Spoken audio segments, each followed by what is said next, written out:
सरकार ने खुद का कोला लॉन्च किया था जिसका नाम बेहद इंटरेस्टिंग था। उसका नाम रखा गया था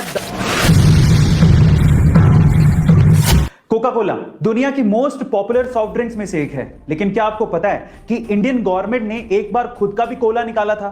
क्या है इसके पीछे की कहानी और क्या हुआ हमारी सरकारी कोला का, जानते हैं इस वीडियो में। अब इस सरकारी कोला के इतिहास को समझने के लिए मैं आपको इतिहास के पन्नों में थोड़ा सा पीछे लेके चलता हूं। ये बात है 1975 की, जब इंदिरा गांधी इंडिया की प्राइम मिनिस्टर थी। तब उन्होंने अचानक से इमरजेंसी लागू कर दी थी। इमरजेंसी के वो दिन भारतीय राजनीति के इतिहास में सबसे काले दिन माने जाते हैं, क्योंकि हर एक भारतीय का मौलिक अधिकार उस वक्त उनसे छीन लिया गया था। जब 21 महीने बाद यानी कि 1977 में यानी 1977 में इमरजेंसी को जब हटाया गया था और उसके बाद जब चुनाव करवाए गए थे, तो इंदिरा गांधी और कांग्रेस बुरी तरीके से हार गई थी और भारतीय राजनीति के इतिहास में पहली बार नॉन कांग्रेसी सरकार मोरारजी देसाई के नेतृत्व में बनने जा रही थी। अब सरकार नहीं थी तो नियम भी नए आने ही थे।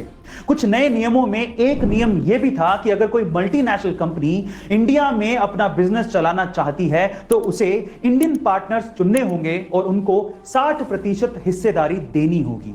अब इसमें कोका कोला भी शामिल थी, लेकिन कोका कोला को यह चीज मंजूर नहीं थी। वो अपनी रेसिपी इंडियन इन्वेस्टर्स के साथ साझा नहीं करना चाहती थी। गाइस, मैं आपकी जानकारी के लिए आपको बता दूं कि आज भी कोका कोला की रेसिपी पूरे दुनिया में सिर्फ 2 लोगों को पता है और उन्हें पूरी निगरानी के साथ रखा जाता है, और वो भी कोका कोला के बहुत ही विश्वासी 2 लोग हैं। लेकिन तब कोका कोला को यह मंजूर नहीं था और इसीलिए उन्होंने इंडिया में अपने ऑपरेशंस को बंद कर दिया था। अब इस कहानी में आया असली ट्विस्ट। जब कोका कोला कंपनी ने भारतीय मार्केट को छोड़ दिया था, तब भारत की सरकार ने सोचा कि क्यों ना इतने बड़े मार्केट को हम खुद कैप्चर करें और क्यों ना अपना एक कोला लॉन्च करें। तब कहीं जाके भारतीय सरकार ने खुद का कोला लॉन्च किया था जिसका नाम बेहद इंटरेस्टिंग था। उसका नाम रखा गया था 777, जिसको सरकारी कोला भी कहा जाता था। पर सवाल यह है कि इसका नाम 777 ही क्यों रखा गया। देखिए, इसके पीछे भी एक भारी गहरी मंशा थी। वो क्या थी, मैं आपको बताता हूं। एक्चुअली 1977 यानी कि 1977 को इमरजेंसी का साल कहा जाता है। ये वो साल था जब 21 महीने बाद भारत की जनता को इमरजेंसी से आजादी मिली थी। ये वो साल था जब पहली बार भारत के इतिहास में एक नॉन कांग्रेसी सरकार बनी थी। ये वो साल था जब कांग्रेस सत्ता से बाहर हो गई थी। गाइस, तब की तत्कालीन सरकार यह चाहती थी 1977 को 777 के तौर पर हमेशा याद रखें और कांग्रेस को हमेशा सत्ता से बाहर रखें। इसी वजह से इसका नाम 777 रखा गया था। और मजे की बात यह है कि इस ड्रिंक की मैन्युफैक्चरिंग भी government owned company modern food industry ही करती थी। पर सरकारी कोला 777 का यह आइडिया इंडियन मार्केट में पूरी तरीके से फ्लॉप रहा।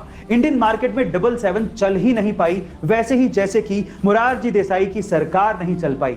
1979 में उनकी सरकार गिर गई और मोरारजी देसाई ने इस्तीफा दे दिया। 1980 के चुनाव जीतकर इंदिरा गांधी फिर से भारत की प्रधानमंत्री बन गई और उसके बाद आते ही उन्होंने सबसे पहले 777 कोला की मैन्युफैक्चरिंग को पूरी तरीके से बंद किया, क्योंकि उन्हें वो 1977 की हार की याद दिलाता था।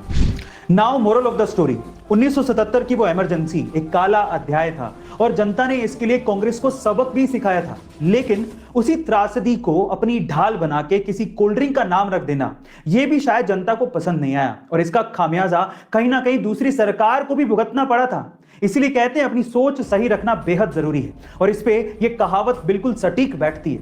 अच्छी सोच लिए परिंदा आसमान तक जाता है, सोच डुबाई अगर तो सीधा औंधे मुंह जमीन पर आता है। इसलिए अपनी सोच को ठीक रखिए और आगे बढ़ते रहिए। ये वीडियो आपको कैसा लगा बताइएगा जरूर। मिलते हैं।